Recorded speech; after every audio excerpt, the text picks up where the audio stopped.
company, it's much more tasty. No? So that was the question. Yes. What's the time now? It's 20 to 1. 20 to 1. So we got 20 minutes Q&A. Shoot. Could you say something you talked about when you're on the street using that time in a way like being intense and focused? Yes. So like often when I go on the street with that mind frame, sometimes it just turns into like you start pushing people a bit too much. So can you say something about what it means to be intense? Yeah, intense means you push yourself, you don't push others. The push goes inside, not outside. You know? So outside, you're sweet and mellow and relaxed. You're focused, you're concentrated. But the push goes inside. You push yourself. You understand? Inside, outside? It's clear? What does that translate? You just go person to person, not spacing out? Yeah, it just means you don't waste any time. Doesn't mean you have that stern, serious look on your face, you know, and you, okay, next, okay, you here, come here, take this. No, it just means, you know, you can be very, you know, relaxed, but you're focused. You're determined. You're on a mission. I just wanted to add, I think it's a very good question you brought up. There's also, very often I try to analyze that feeling in myself. I've been through a lot of marathons, and it is a good point, you know, because intensity, you have to be intense, you know, you want to give out a lot of books, but at the same time you want to be nice to people. So how do you reconcile the two? You have to leave every person with a good impression. Yeah. So for these 9 days, that's your goal. Every person you meet, they should walk away happy. And they should want to meet you again. Not that, oh, the guy bought 5 books and gave 20 quid, but next day he sees you on the street, he goes like, and he goes to the other side of the street, you know?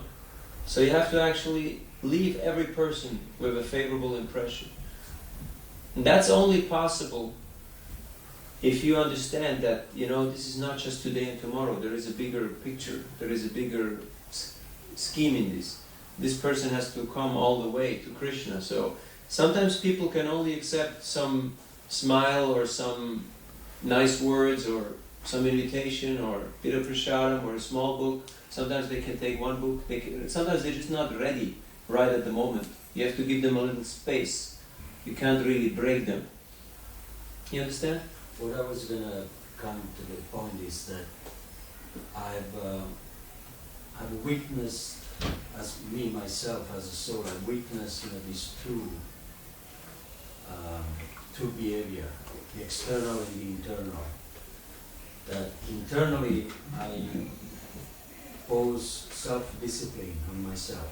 When you say discipline means, you know, focused, intense, and everything. But externally, also I feel pleasure when I do it, enjoyment. So it's like I get both discipline inside of myself, and also I experience, you know, the external pleasure, you know, that people I'm happy that to see people going away, you know, with your efficiency. You give the book, you know, you say the right thing, they give you a nice donation, they go away happy, and you feel pleasure.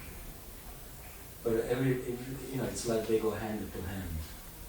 Not that we transfer, you know, the intensity, like you say, into the pressure that comes out, you know, towards the people, which I've many times I've done it, you know. We have all done it. Yeah, many times, and you don't enjoy it, you know, because again, you know, it comes back to the question: why am I doing it?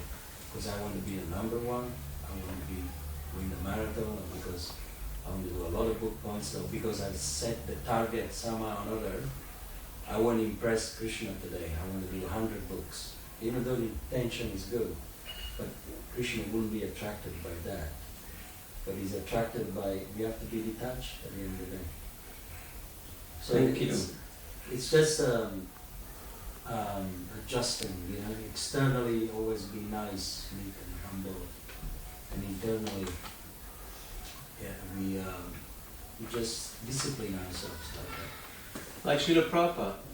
Outwardly, he looked like a very mellow, very relaxed, very pleasant, cultured, sophisticated, kind person. But inside you could see that there is, tremendous depth and tremendous gravity, which is really moving in a very deep and in a very profound way. Really changing people's lives and changing people's hearts. But from the outward appearance, he looked very calm and very pleasant. Or as they say, small fish in small bowls of water, big noise and big splash. But big whale in the ocean, very smooth, very calm and quiet. So we have to go deeper. We have to go deeper in our spiritual practice. Then you can also affect more people's lives. Otherwise we'll just make a lot of splash and a lot of noise. And not much happening, just a lot of hot air. So try to work on that. Any other questions? Yes.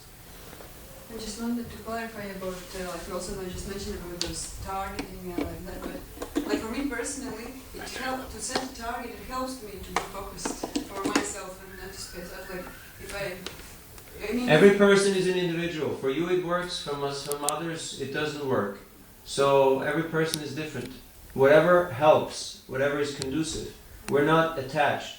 Formerly they used to say, okay, 50, some people just felt put off by that. Is that something good or is that something bad? Because you only distributed one book. So if it works for you, it doesn't mean Atmavit Manite Jagat, because the world like cucumbers and capsicum and chili, because I just don't. It doesn't work with my system. But some people, they enjoy this tremendously. Now why should I obstruct their happiness? Yeah? Like, if you tell them no capsicum, they think like you're crazy, like something is wrong with you. Like that. So, it's individual. So don't project on what works for you to others. Somebody else, you have to take all the pressure off and say, look, just read, chant, be happy, be nice, and do as much as you can. And they'll go out and do huge. And others, you say, okay guys, boys, let's do it, I know, I can see, you can do 100 books, come on, work on it, get up to it. So that's an expert trainer. He sees the mentality, the mindset, the psychology of each and every individual, and he knows how to get the best out of each and every person. So we have to be careful when we're dealing with people. Like some people, you can go up to them and you say, you give whatever you like from your heart. You got a good heart. And the guy's going to give a good donation. But if you have another person who will take advantage of that, he will just give you, 1 or 2 cents or something insignificant. And then you have to take it and be happy with it, because that's what you said. So don't project yourself, especially since you're the leader of the ladies, I'm talking to you like that. Don't project your situation on others. Some thrive in competition and with quotas, and others, they just cave in. Do you like quotas? If I tell you have to do 50 books or 20 books, do you like that? Let's say how many years that I have. Huh? How many years? Yes, what's the time limit on it? So there's different mentalities. Other questions?